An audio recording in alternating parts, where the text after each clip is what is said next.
Company থেকে mail করা হয়েছে, এই যে আপনি যেটা বললেন যে সিইওর মেল থেকে মেল করা হয়েছে, এরকম ধরনের ঘটনা আমাদের ভারতবর্ষেও ঘটেছে, যে কোম্পানির থেকেই ওই মেল আইডি থেকেই কিন্তু মেল করা হয়েছে। এটা এক্স্যাক্টলি, কিভাবে পসিবল? এটাকে বলা হয় ইমেল স্পুফিং। ঠিক আছে, আগে একটা ওয়েবসাইট ছিল যেটা এখন আমি জানি না কতটা অ্যাক্টিভ, ঠিক আছে, সেটা হচ্ছে emki.cz। তো এইখান থেকে গিয়ে নিয়ে কিন্তু ইমেল স্পুফ করা যেত। মানে ধরে রাখুন আপনার ইমেল আমি জীবনে খুলিও নি, জানিও না, মানে জানি না বলতে শুধু ইমেল আইডিটা জানি, আপনার ইনবক্সের আমার কাছে অ্যাক্সেস নেই। আমি আপনার ইমেলটাকে স্পুফ করে পাঠিয়ে দিতে পারবো। এবার ওখানে কি আছে, আপনি যদি জিমেল ইউজ করেন, আপনি ওখানে রাইট সাইডে 3টে ডট, ওখানে গিয়ে নিয়ে ক্লিক করলে শো অরিজিনালি গিয়ে নিয়ে মেসেজ আইডিটা দেখবেন।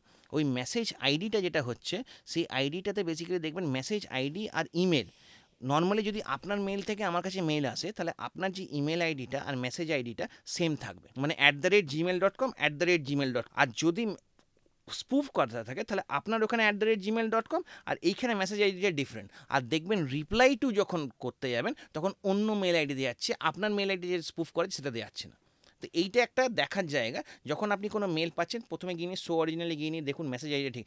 অনেক সময় এটা হয়েছে, আমরা একটা ইনসিডেন্ট বলি, বোধহয় ফার্স্ট ইয়ার সেকেন্ড ইয়ারে হবে কম্পিউটার সায়েন্স। তো তাদের প্রজেক্ট জমা দেওয়ার ছিল, লেডিস হোস্টেলে মেয়েরা ছিল, ওদের একটা, এবং কলেজে তো যে কোনো সময় ক্লাস হয়, বা রাত্রিরেও হয় সকালেও হয়। তো ওনাদের কাছে মেল আসে যে মেয়েদের কাছে যে প্রফেসর এর এই সময় প্রজেক্টটা প্রিন্ট আউট করে নিয়ে নিয়ে যাও, তোমার সঙ্গে দেখা করবে। ওই মেল আইডি থেকে এসছে। দুজনের যে যাদের কাছে এসছে তাদের ভাইবা বা কিছুর জন্য ছিল, তো ওরা ওইটা ইয়ে করে প্রিন্ট আউট করে নিয়ে, রেসিডেন্সিয়াল কলেজ, হ্যাঁ তো ওখানে প্রিন্ট আউট করে নিয়ে ওরা যখন গেছে তখন দেখছে যে অন্য ছেলেরা ওখানে দাঁড়িয়ে আছে তাদেরকে হ্যারাস করার জন্য। মানে এই যে ধরুন আপনি কোম্পানির ক্ষেত্রে বলছেন যে ইমেল স্পুফিং করা যাচ্ছে, এটা বন্ধ করার কোনো রাস্তা আছে কি? দেখুন, ইমেল সিকিউরিটি তো আছে, ইমেল সিকিউরিটি টুলস আছে, ঠিক আছে, যারা যারা এই ফিশিং ইমেলসগুলোকে ব্লক করার জন্য, ঠিক আছে। দেখুন, বড় কোম্পানিরা অলরেডি টুলস ইউজ করে। ইমেল সিকিউরিটি যদি থাকে তাহলে কিন্তু ওই রকম ক্লোনড ইমেল, মানে স্পুফড ইমেল এলে কিন্তু ওটাকে ব্লক করে দেয়, ঠিক আছে। এবার ধরে রাখুন আপনি আর কোম্পানিতে ইমেল সিকিউরিটি কিছু ইউজ করছে না, ঠিক আছে, সেখানে দাঁড়িয়ে থেকে ম্যানুয়াল প্রসেস হচ্ছে শো অরিজিনাল করে নিয়ে দেখা মেসেজ আইডিটা সেম কিনা। মানে যখন ক্রিটিক্যাল ডেটা আপনি শেয়ার করছেন, সেন্ড ব্যালেন্স শিট শেয়ার করো, এই অ্যামাউন্ট আমাকে পাঠাও, বা এটা করো, এই জায়গাতে ডেফিনেটলি ছোট টিম 30-40 অড বা 100 পিপল ইভেন, এটা কিন্তু করা যেতে পারে। আর যদি ধরুন বড় কোম্পানি হয় সেখানে সেক্ষেত্রে ইমেল সিকিউরিটি খরচ কিরকম হয়? দেখুন, ইমেল সিকিউরিটি টুলস প্রচুর আছে, ঠিক আছে, এবং সবচেয়ে বড় ব্যাপার হচ্ছে ওপেন সোর্স টুলসও আছে, যেগুলো কিন্তু টাকা লাগে না, গিটহাব থেকে ডাউনলোড করে নিই। কিন্তু সেখানে টেকনিক্যালি যে সেট আপটা করছে, ধরে রাখুন যে সিসও হলো বা সিটিও হলো, তার নলেজটা এবং সে কীভাবে সেট আপটা করছে সেইটা ইম্পর্ট্যান্ট। পেড টুলসগুলোর অ্যাডভান্টেজ হচ্ছে লাইবিলিটিটা যে আপনাকে দিচ্ছে ভেন্ডার, তার হচ্ছে কোম্পানি যেটা বলছে ভাই আমার কাছে টাকা আছে, আমার বাজেট হচ্ছে এত, আমি একটা ভেন্ডারকে আউটসোর্স করব, সে এন্ড টু এন্ড দেবে, আমি 3 মাস করে আমি কোয়ার্টারলি ইভ্যালুয়েট করবো যে আমার কী কী প্রিভেন্ট করেছো। আর তার সঙ্গে সঙ্গে ইম্পর্টেন্ট জিনিস হচ্ছে সাইবার ইন্স্যুরেন্স, কারণ আমাদের কোম্পানিরা এখন টাই আপ করছে আমাদের বিভিন্ন ইন্স্যুরেন্স কোম্পানিদেরকে সঙ্গে, যাতে আমরা সাইবার ইন্স্যুরেন্স শুধু এন্টারপ্রাইজকে দিতে পারি। তাহলে তাদের কাছেও একটা সিকিউরিটি আছে যে ভাই আমার কিছু হলে অন দ্য স্কোপ যেটা এরা ম্যানেজ করছে, আমি এত টাকা ইন্স্যুরেন্স পাবো, কভার হচ্ছে। সাধারণ মানুষ বলবো না, যারা ধরুন খুব বড় পোস্টে চাকরি করছেন, তাদের নিজেদের মাথা বাঁচানোর জন্য এটা করিয়ে নেওয়া দরকার। ডেফিনেটলি, আলটিমেটলি তাদের তো ফায়ারিং লাইনে তো তাকেই থাকতে হবে। কি দিন এলো, তাই না? মানে ভাবলেই অবাক লাগে। অবাক লাগাটা খুব স্বাভাবিক আমাদের জেনারেশনের, এই জন্যই, কারণ আমরা অনেকগুলো চেঞ্জেস দেখেছি এবং সেইখান থেকে দাঁড়িয়ে থেকে নিয়ে আমরা অ্যাডাপ্টও করেছি। তার জন্য কিন্তু আমাদেরটা অনেকটাই ডায়নামিক। আজকে ধরে রাখুন আমাদের চেয়ে ইয়াঙ্গার জেনারেশন যেগুলো যারা আছে, তারা কিন্তু অতটা পুরনো দেখেনি বলে তারা কিন্তু ব্যাক টু ম্যানুয়াল বা টু ফ্যাক্টরের জায়গাগুলো যেইগুলো বা আমরা প্রিভেন্ট করতে পারবো অনেকটাই বেশি, আমরা একটা ভালো ব্যালেন্সিং জায়গায় আছি।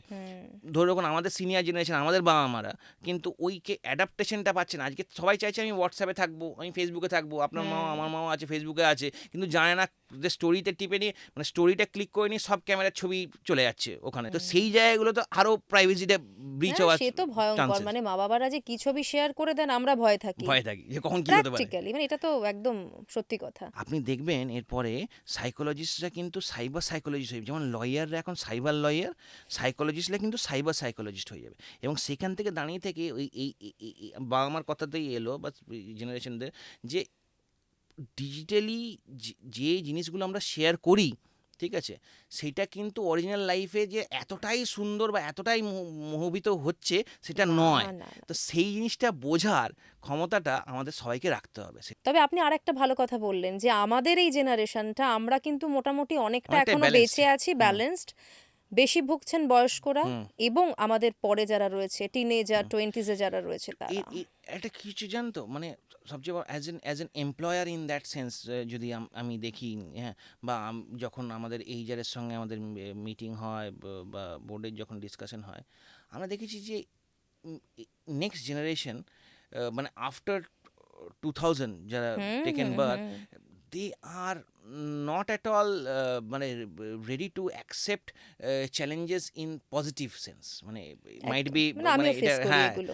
তো এই জিনিসটা মানে হয়তো বাকিরা অফেন্ডেড হবে, বাট দিস ইজ ফ্যাক্ট। না প্র্যাকটিক্যালি, কেননা এখন দেখুন আপনি যেটা বললেন বাচ্চাদের কথা বললেন, মানে আমাদের ছেলে মেয়েদের কথা বলছেন, সেক্ষেত্রে তারা যত ছোটই হোক না কেন তাদের হাতে একটা মোবাইল থাকে, হ্যাঁ, সেটা ওয়াইফাই কানেক্টেড হ্যাঁ। থাকে, এবং তাদের মাধ্যমে কি কি ডেটা বাইরে চলে যাচ্ছে Exactly. আমরা তো বুঝতেই পারছি না। এইটাতে পয়েন্ট আমি আপনাকে বলি, 2018 সময় মোমো গেমস বলে একটা হোয়াটসঅ্যাপে এসছিল, ঠিক আছে। তো মোমো ওয়াজ বেসিক্যালি এ জাপানিজ আর্ট, একটা পুতুল, হ্যাঁ। তো সেইটার ছবি লাগিয়ে নিয়ে হোয়াটসঅ্যাপ বিজনেসের একটা ভালনারেবিলিটি ছিল, যে মানে ফিচার ইন দ্যাট সেন্স, যে যে কোনো মোবাইল, ধরে রাখুন আপনি আপনার হোয়াটসঅ্যাপ অ্যাকাউন্ট রেজিস্টার করতে, তাহলে আপনার কী লাগবে, একটা মোবাইল নাম্বার লাগবে, মানে আলটিমেটলি একটা SMS লাগবে যেখানে কিন্তু ওটিপিটা আসবে। ভার্চুয়ালি মোবাইল নম্বর পাওয়ার জন্য অ্যাপ প্রচুর আছে, ঠিক আছে। তার মানে কি আপনি ইনবক্সটা পেয়ে যাচ্ছেন মেসেজে, ওখানে রেজিস্টার করলো, তাহলে ট্রেস করার জায়গা নেই, সব অ্যাড এলো, do you want to play a game, ঠিক আছে। এবার ও তো Game গেমই নিয়ে তো খেলে, পাগল গেম এখন নিয়ে পাগল, বাচ্চারা, হ্যাঁ। ক্লিক করলো, একটা ভিডিও দেখালো খুব সুন্দর, হ্যাঁ, গেমের নিয়ে এই চ্যালেঞ্জেস আছে, তোমায় কিচ্ছু করতে হবে না, তুমি শুধু রেজিস্টার করো, কি না নাম লেখো কিছু, বা কিছু রেজিস্টার করতো না, ডাউনলোড করো। এই যে ডাউনলোডটা করলো, আগেকার তখন অ্যান্ড্রয়েডের ভালনারেবিলিটি ছিল, ডাউনলোড করার সময় পারমিশন নিল, আপনার ফোনের camera, front camera, back camera, ইনবক্সের মানে মেসেজ ইনবক্স থেকে এভরিথিং ফুল কন্ট্রোল তাদের কাছে। এটাকে বলা হয় বাইন্ডিং, ঠিক আছে, মানে বাইন্ড করে পাঠালো। এবং এই যেটা মানে অ্যাপ্লিকেশনটা, সেটাকে বলা হচ্ছে technically rat, remote access Trojan, ঠিক আছে। তো এইটা বেসিক্যালি অ্যাক্সেস দিচ্ছে হ্যাকারকে, পুরোপুরি কন্ট্রোল করে। এরকম ইনসিডেন্ট হয়েছে, মানে কি হচ্ছে, চ্যালেঞ্জেসগুলো ধরে রাখুন, প্রথম চ্যালেঞ্জ আপনাকে দেওয়া হলো, বা যেই গেমটা খেলছে তাকে দেওয়া হলো যে 30 মিনিটসের জন্য তুমি ওয়াক করে এসো, সিম্পল ওয়াক করে এলো, বা তোমার পয়েন্টস বাড়লো, তোমাকে আমরা তোমার অ্যাকাউন্টে এত টাকা পাঠাবো আফটার তুমি এত স্টেজ পৌঁছে যাওয়ার পর। তারপরে এলো কিছু একটা ছোট চ্যালেঞ্জ, তোমার যদি সিবলিং আছে তার কাছ থেকে কোনো একটা ফেভারিট জিনিস তার থেকে লুকিয়ে নিয়ে চলে আসো, তোমার বাবার পার্সের থেকে 100 টাকা নিয়ে চলে এসো, সেটা ভিডিও রেকর্ড করে পাঠাও, সিম্পল। লাস্টে গিয়ে নিয়ে হচ্ছে you need to commit suicide, এবং সেখান থেকে দাঁড়িয়ে থেকে নিয়ে কত কিছু এলো, ইলুমিনাটি গ্রুপ, এই ওই কিচ্ছু না। আপনি হোয়াটসঅ্যাপের কথা বললেন যখন, তখন এই মুহূর্তে যেটা মাথায় আসছে, হোয়াটসঅ্যাপও হ্যাক হচ্ছে। যে কোনো জিনিস হ্যাক হতে পারে, যে nothing is 100% secure, so we need to accept that, প্রথম কথা। সেকেন্ড কথা হচ্ছে security comes at a cost of convenience. আমি যত সিকিউরিটি লেয়ার দেবো তত কিন্তু সেই জিনিসটার ইউজ করাটা ডিফিকাল্ট হয়ে যাবে, তাহলে আমাকে কিন্তু খুব ব্যালেন্স করে জিনিসটাকে চলতে হবে। আজকে ইন্ডিয়ার মতো জায়গাতে you should have an Indian call centre, হ্যাঁ। বাইরের দেশ থেকে কল এসছে, বিদেশি কথা বলছে, আজকে কি কথা বলছে, শুধুমাত্র চ্যাটেই আপনাকে সাপোর্ট করা হবে, আমরা ওয়েট করলাম এতদিন ধরে, টেকনিক্যাল কোনো সাপোর্ট নেই, কিচ্ছু নেই। তো এই জায়গা থেকে দাঁড়িয়ে থেকে নিয়ে আমাদের কিন্তু একটা জিনিস মাথায় রাখতে হবে, চায়নার যে কিছুগুলো জিনিস আমাদের অ্যাকসেপ্ট করতে হবে, এবং ভালো জিনিস। প্রবলেমটা এটাই, ডেমোক্রেটিক কান্ট্রি আর ডিক্টেটরশিপ কান্ট্রির মধ্যে, ঠিক আছে, যে ওখানে মানে মাস স্কেলে অ্যাপ্লাই করাটা অনেকটা ইজি। এখানে কিছু করতে গেলে হাজারো একটা কিন্তু অবজেকশন চলে আসবে, কিন্তু ultimately for the betterment of citizens এই যে ধরে রাখুন যখন টিকটক বন্ধ হলো তখন কিন্তু ইন্ডিয়ার কেউ কিন্তু কিছু খুললো না, উল্টো ইনস্টাগ্রাম থেকে শুরু করে ইউটিউব থেকে শুরু করে সবাই কিন্তু শর্টস করে বানানো দিল, শুরু হয়ে গেল। রিল হয়ে গেল, ঠিক আছে জিনিসটাকে। তার মানে মার্কেটটাও ক্রিয়েট করলো, এরা কিন্তু নিয়ে। তো আলটিমেটলি পাওয়ার শিফটটা হচ্ছে সেই আমেরিকার দিকে। Why not power shift to India?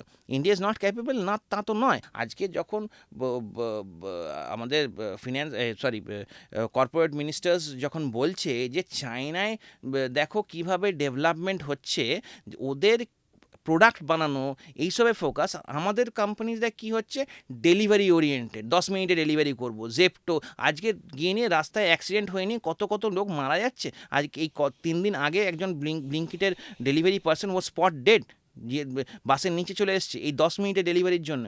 R we growing economically in that sense? কি কোম্পানি বানাচ্ছি আমরা? আমরা প্রোডাক্ট ওরিয়েন্টেড নই, বা আমরা টেকনোলজিক্যাল ওরিয়েন্টেড যদি হয়, আমাদের সেলফ ডিপেন্ডেন্সি যদি আনতে হয়, তাহলে এই হোয়াটসঅ্যাপে কথাই যদি আসি, আমরা একটা অ্যাপ বানাতে কতক্ষণ লাগবে, বা এটাকে চালাতে কি লাগবে? গভর্নমেন্ট যদি সাপোর্ট করে বা সেই রকম যদি ফোকাস থাকে, it is easy, is not that difficult. আপনার হোয়াটসঅ্যাপ যখন হ্যাক হচ্ছে, মানে সেটা রিকভার করতে কতটা টাইম লাগে? রিকভার ছাড়ুন, মানে হ্যাক হয়ে যাচ্ছে, মানে ধরে রাখুন ফর এক্সাম্পল হ্যাক হচ্ছে। আমি একটা সিম্পল এক্সাম্পল নিই, আমি ডিটেলসে টেকনিক্যাল ডিটেলসে বেশি ঢুকছি না। আপনি অফ ক্যামেরায় যখন আমরা কথা বলছিলাম, যে আপনার কাছে একটা ওটিপি এলো, আপনাকে বলা হলো যে ওটিপিটা দাও, ওটিপি দিয়ে হোয়াটসঅ্যাপটাকে রেজিস্টার করে নিল। তাহলে কী হচ্ছে, আমি মোবাইল নাম্বারটা দিচ্ছি, মোবাইল নাম্বারে এসএমএসটা আসছে ওখানে যে হোয়াটসঅ্যাপটা ভেরিফাই করার জন্য, হোয়াটসঅ্যাপে যে ভেরিফাই করার জন্য ওটিপিটা দিয়ে গেলাম, ওখানে ওটিপিটা ভেরিফাই হলো ইউ আর লকড আউট। আপনার যত কন্ট্যাক্ট ডিটেলস এভরিথিং যা যা আছে সব কিছু কিন্তু এখন হ্যাকারের হাতে, এবং সে তাদেরকে আবার ব্ল্যাকমেল করতে শুরু করলো। ফর এক্সাম্পল কোম্পানি অ্যাকাউন্টেন্ট যখন ট্রানজ্যাকশন করছে, তখন ওটিপি যখন আসে, আপনি তার প্রত্যেকটা সময় ফোন করে বলছেন না, ওখানেই তো ওটিপিটা শেয়ার করে দিচ্ছে, রাইট? তো ধরুন কেউ বিজনেস হোয়াটসঅ্যাপে, কেউ একজন বিজনেস হোয়াটসঅ্যাপে তো 5টা person can log in to. ধরুন আপনার অজান্তে একজন আছে যে মোল, যে হ্যাকার বা কেউ, সে তো দেখতে পাচ্ছে যে আপনি কি ওটিপিটা পাঠালেন। মানে শুনে সত্যি মানে ভীষণ ভয় করছে এবার। ভয়টা ভয়ঙ্কর হওয়া স্বাভাবিক, কারণ সিচুয়েশন। দেখুন যতক্ষণ না মানুষ ভয় পাবে, মানুষ কিন্তু সেই স্টেপগুলো নেবে না, মানে মাইন্ডসেটটা হবে না।